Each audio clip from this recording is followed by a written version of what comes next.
So welcome to your thesis project, the first stage. I just wanted to tell you a little bit about that because it's different. You're doing a qualitative project as opposed to quantitative. It's what most other students do. So a little bit of an introduction as to what you might expect.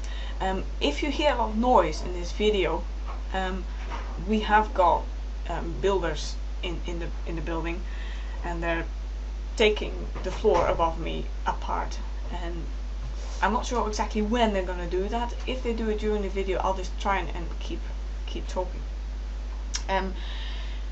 So qualitative psychology is very exciting. I just wanted to give you a little bit of an overview of how qualitative psychology came about and how it's different from quantitative. Now, what is interesting is that very early psychology, from 1850 onwards, it was actually defined as the science of experience. And that sounds a bit qualitative, doesn't it? It's about people's experiences. However, the kind of experience that they were investigating was not, what are you feeling, what are your emotions, but it was experience in the sense of sensory experience. So people's responses to light stimuli, sound stimuli, and you could measure that. And that was how it was defined. But then Wundt actually thought, well, rather than measuring things just with numbers, you can actually make use of the fact that people can talk, people can self-report. You don't just need to ask them, press a button if you experience pain. You can just ask them, how much pain do you experience, and they can tell you that. So it relies on introspection. However, that wasn't, at that time, people said it was too unreliable to actually measure reality, because that was the overriding paradigm of the time. It was a positivist era, not in the sense of things being good and positive, but positivist means that you can only measure, the only thing that's real is what you can actually measure. What you measure corresponds to an actual reality. And as you can imagine, self-reports may not always be the best thing to measure that. So there were two responses to that, and quite different. The first response to that self-report research was behaviorism, which is quite the opposite. Behaviorism is concerned with only measuring that what you can see. So if you want to know whether people experience pain, you measure how fast they pull away their hand when they touch something hot. That's the only thing you can measure. Asking about what people feel just doesn't come into it.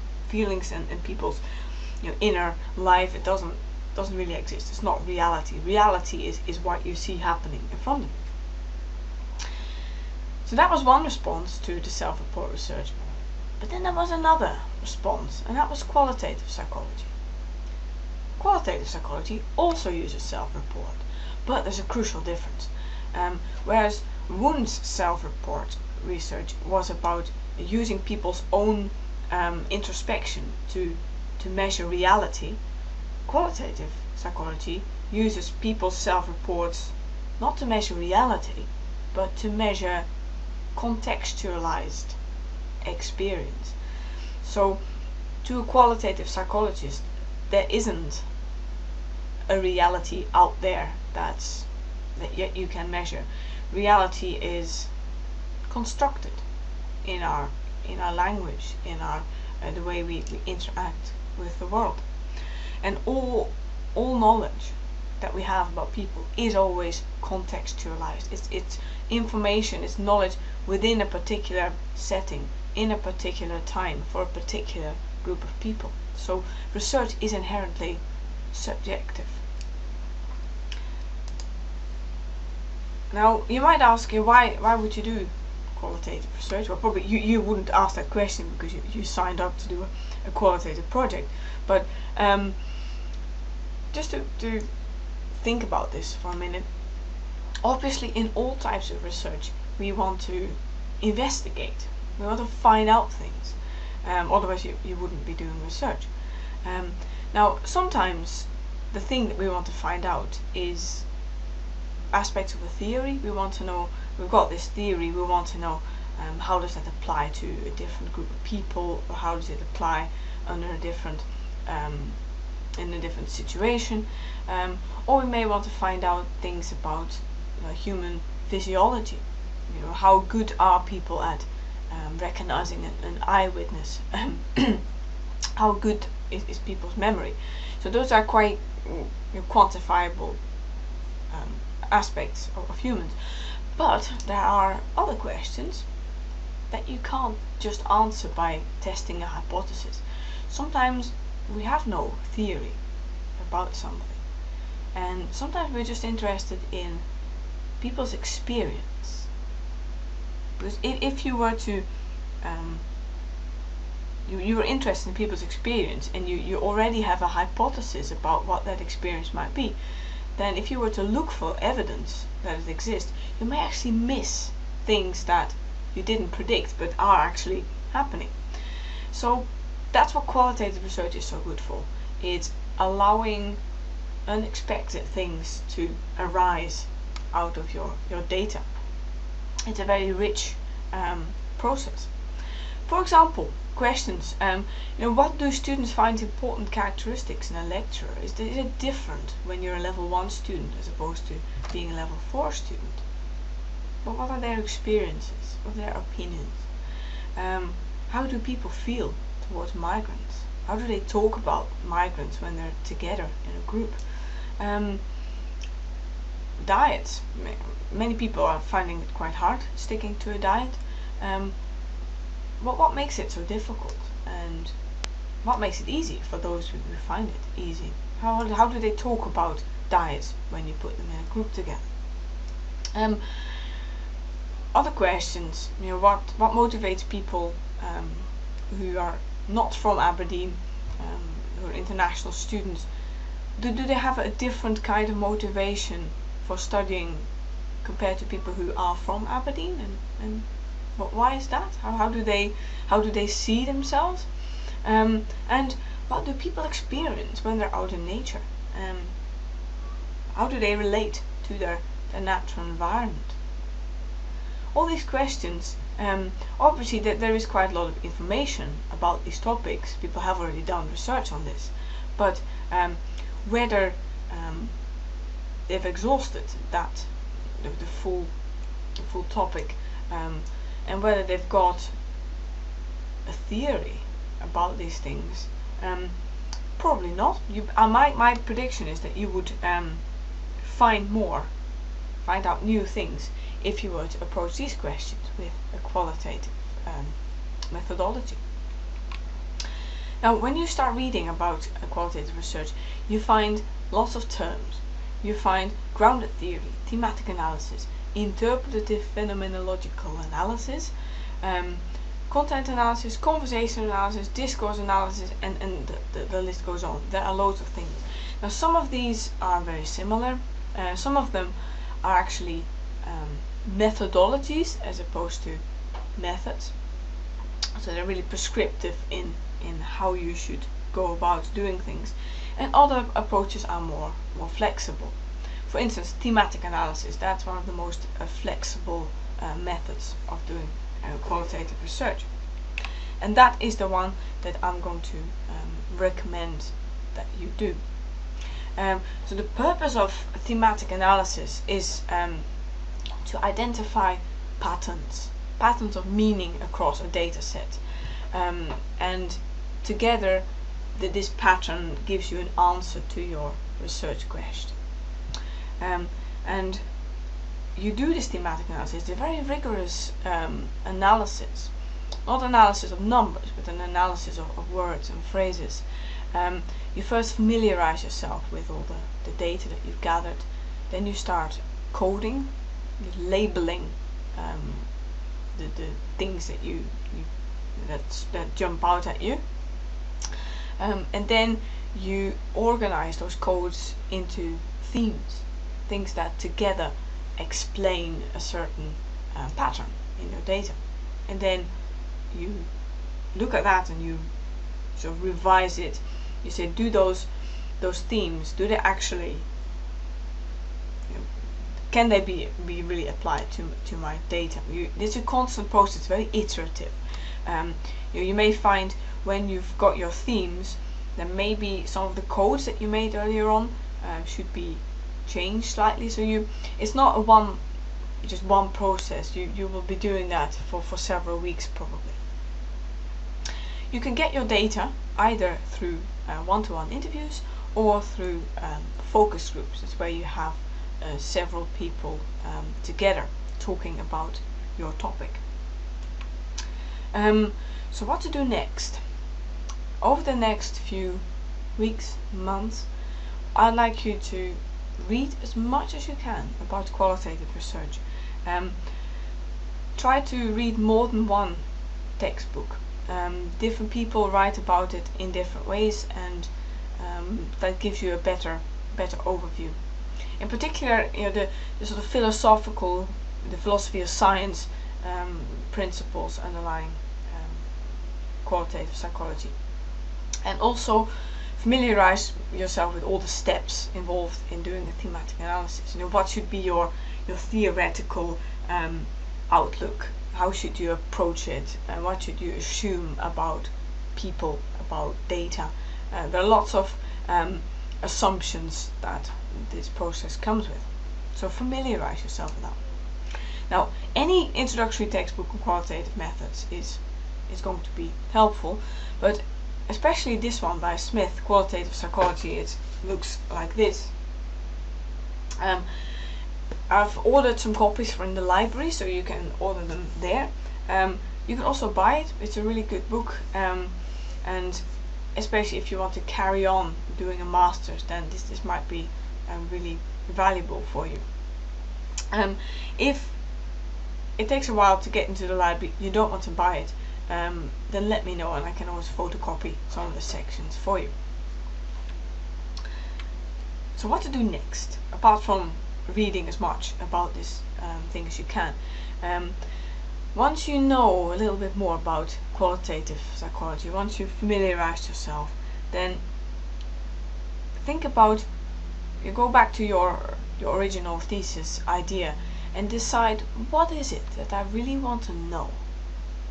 What I really want to know, and try and be specific. And then read some literature about the subject. What is already known. Reading the literature is not so that you can come up with a theory that you're going to test, but it's just so that you're not reinventing the wheel.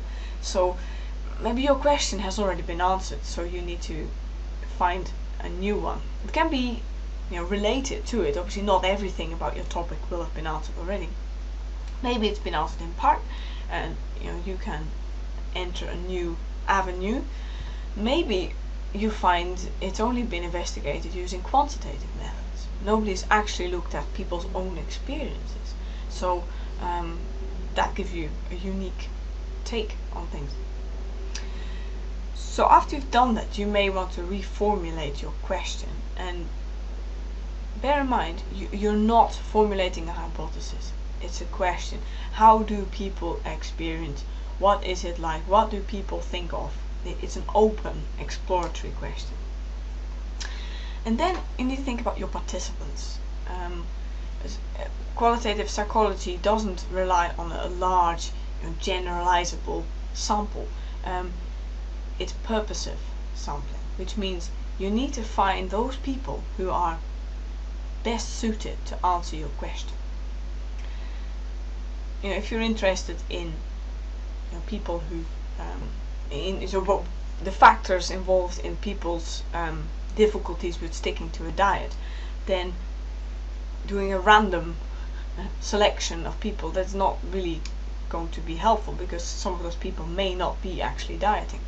You want to find people who are on a diet and who are either struggling or finding it easy. So you need to do some searching for that. You don't need many, maybe 10 people maximum. You also need to think about ethical issues. You're using the diet example again.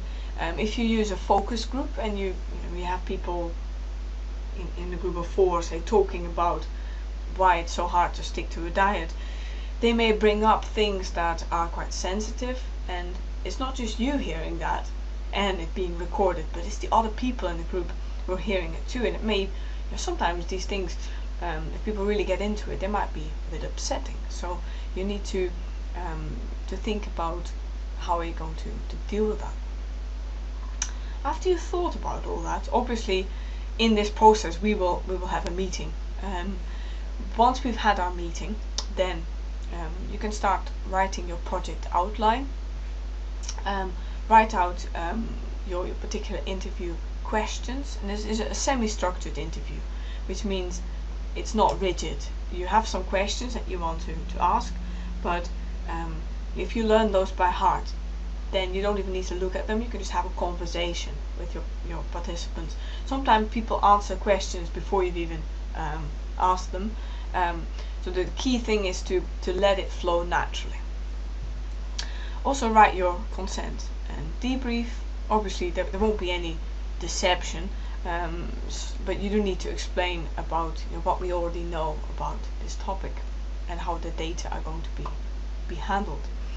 And then we submit that to the School of Psychology Ethics Committee, and we need to do that before August, because ethics takes a long time to come back, especially if it's things that might have ethical issues.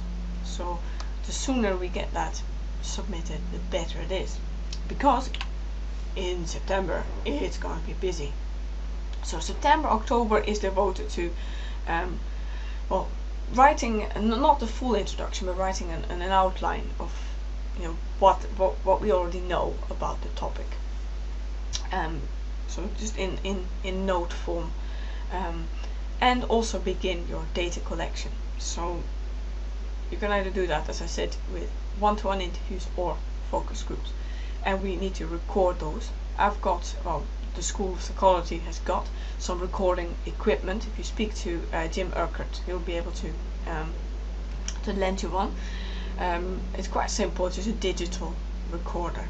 But if you in addition also have a phone or another recorder, that would be even better, because Murphy's Law, when something can go wrong, it usually will. Having a backup is not a bad idea. So that's what you do in September and October. Then before Christmas you need to have transcribed your data.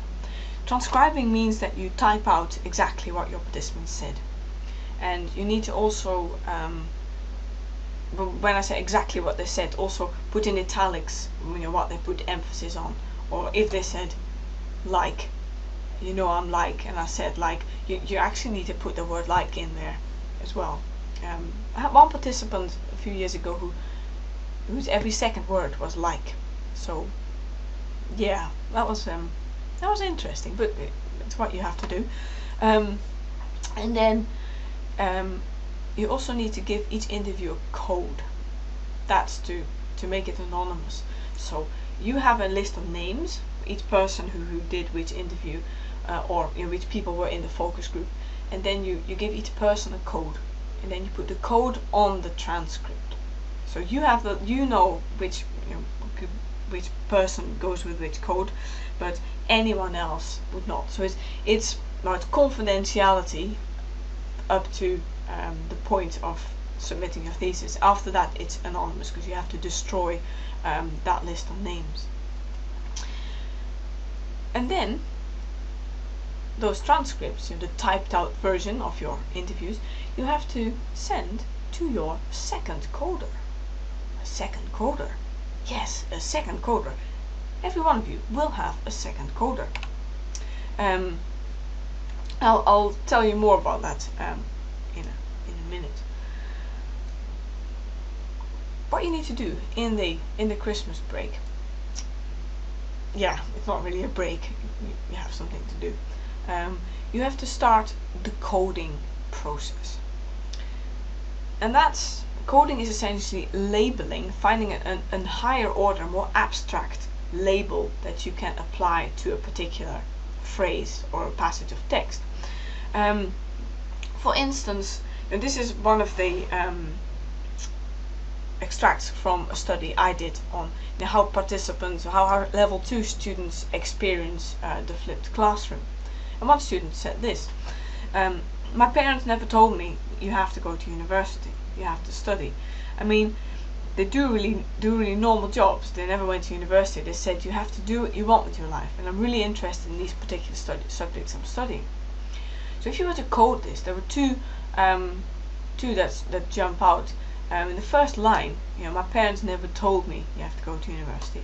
The label for that is own responsibility, taking own responsibility.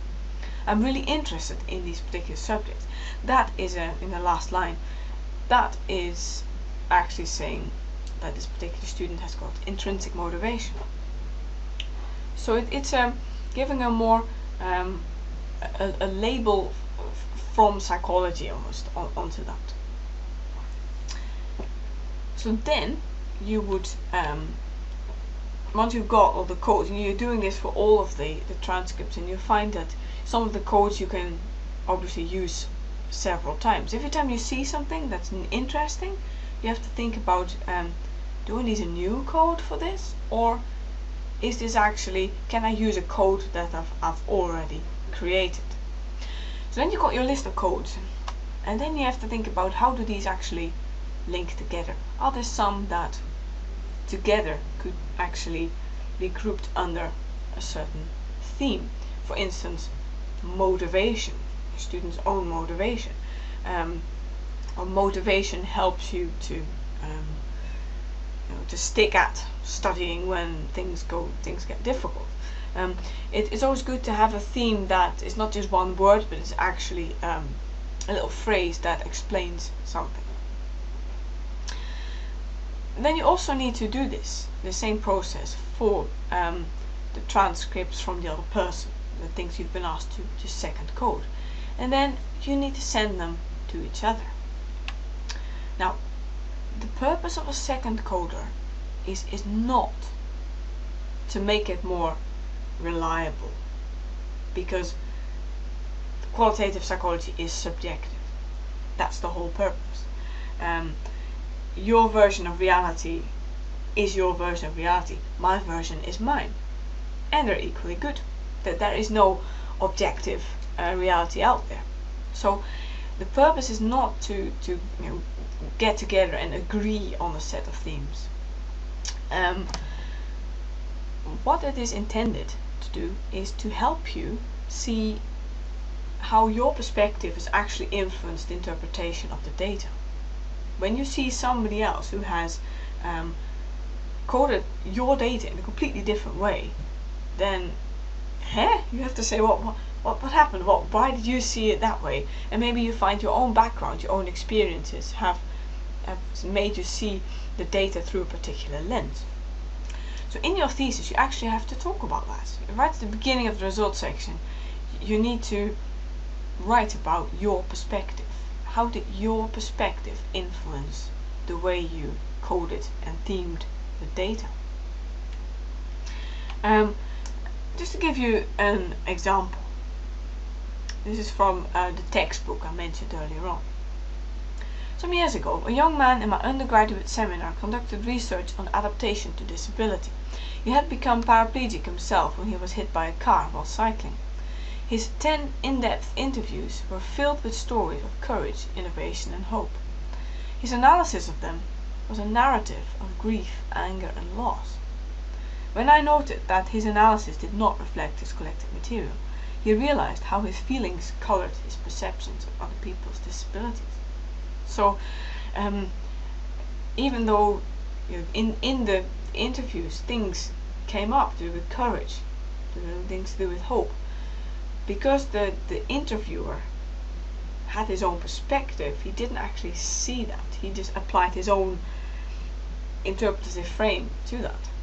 So those things are really important to be aware of. That's one of the ways in which you can determine whether a qualitative study is valid or not. Is the researcher aware of their own lens, their interpretive frame. So in January and February, the thesis submission is in March. So January, February, finalize your introduction, what is already known about this topic. Also write your method section. How did you do your processes, and you also need to write about how you went about coding, all of the steps involved in coding, the themes, the initial code you generated, and then how you link those together into themes, what the second coder did, and how that differed from you. You need to outline that in an appendix, so it doesn't go into the main body, because there's plenty to write about anyway. 9,000 words, as you'll find, is not very much. So when you've done that, then send your introduction and methods, and also the results, which is the identified themes plus a description of those themes and extracts from the interviews. Send that to me for feedback. Then we can talk about the discussion. I can't actually give feedback on the written discussion, which is the same for all theses. So in the discussion you need to write about how your findings relate, or not, it's not findings, it's what your participants said, what your participants experienced, how that relates to what other people have found, what other people have experienced, and have you discovered anything new about this topic. So how is your thesis different? People will ask you about that. Say, oh, you're doing qualitative research, what are you gonna do? So the main differences are you're not testing a theory, which means you don't have hypotheses. You will take, instead of a deductive approach where you take a theory and you deduce a hypothesis from that, you take an inductive approach, which is bottom up, so you just let the data speak. Not testing a theory, not having hypotheses, and not having numbers also means no SPSS. You can tell your friends that we will not be using SPSS. You will also be testing a really small sample, as I said, a maximum of about 10, and that's because you're not trying to generalize to a population, because you are trying to understand a particular group of people's experience in a particular context. So people say, is that not very subjective? Yes, it's very subjective. That's the point. We are actually, in doing this kind of research, we are making use of our human ability to use language, to understand things that aren't said, things that numbers could never give you. So I hope you're excited about this and you're looking forward to it. I certainly do. It's going to be really, really great. So have a look at the books and the background things that I mentioned. Think about your idea, your research idea, and then get back to me, and I will meet up over the summer to talk about it. So see you then.